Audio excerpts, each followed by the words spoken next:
today I am so pleased to have with me Nico Bugarin, who is going to talk about making healthy habits stick. It's one thing about starting them, it's another thing about making them stick.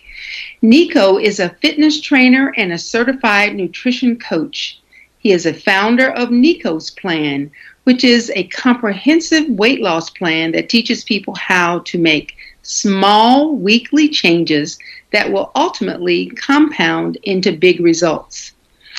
You will be able to find Nico on several social media links that we'll talk about a little bit later. But right now, I don't want to take any time away from our opportunity to learn from Nico. So welcome, Nico. Hi, Wanda. Hi, it's great to have you here. And let's talk about the fact that there are a lot of people out there in the U.S. especially who are having problems with weight.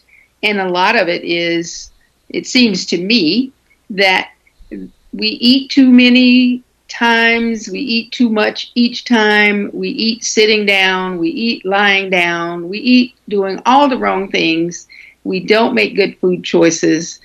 Let's start off by saying that I'm glad that you are the person that you are, and I want to know a little bit about how you got to be interested in fitness and nutrition. Oh, that's a great question. Well, first of all, I want to thank you for having me. It has been my pleasure. I heard so many great things about you, and I'm really honored to be on your show. Thank you. Of course. So my story begins about 10 years ago. I moved to the States. And prior to that, I struggled with the weight myself a little bit, but things seemed to escalate once I moved here. And when I think back, it all started when I started adopting what is a typical American diet. I started eating cold breakfast cereal for breakfast, salads with all kinds of fat-free dressings, and my weight started going up. So about 9 years ago, I reached what I believe was my worst fitness point. I used to weigh 250 pounds. Oh, okay. And it wasn't about the weight itself as much as it was I started feeling uncomfortable in my own skin. Clothing wasn't fitting well. Buying new clothing was becoming challenging.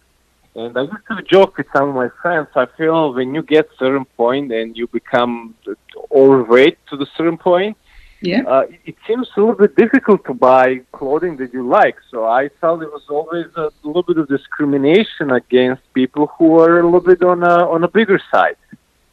Definitely.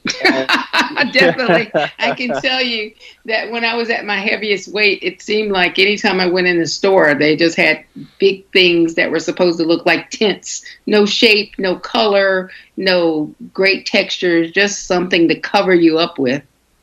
Yes, I agree 100%. And if you ask them, they would usually refer you out to online, and they will apologize they don't have your sizes in the store. So I find it to be a little bit discriminating.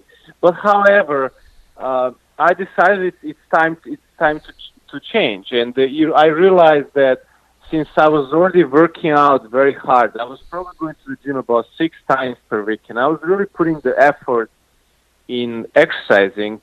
But what I didn't know is that when you want to get fit and when you are trying to reach certain weight, it all really comes down to your eating habits.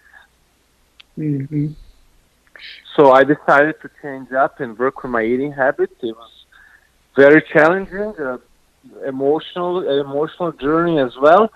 But I managed to lose over 65 pounds. Wow. And this was over a period of a couple of years. And I totally transformed to the point that I had to reintroduce myself to people I haven't seen in a while because they couldn't recognize me. That's always a good feeling when it's because you know you're feeling your best and looking better, right? Yes, absolutely. But I have to admit, I was shocked and amazed to see how much eating plays parts to losing weight.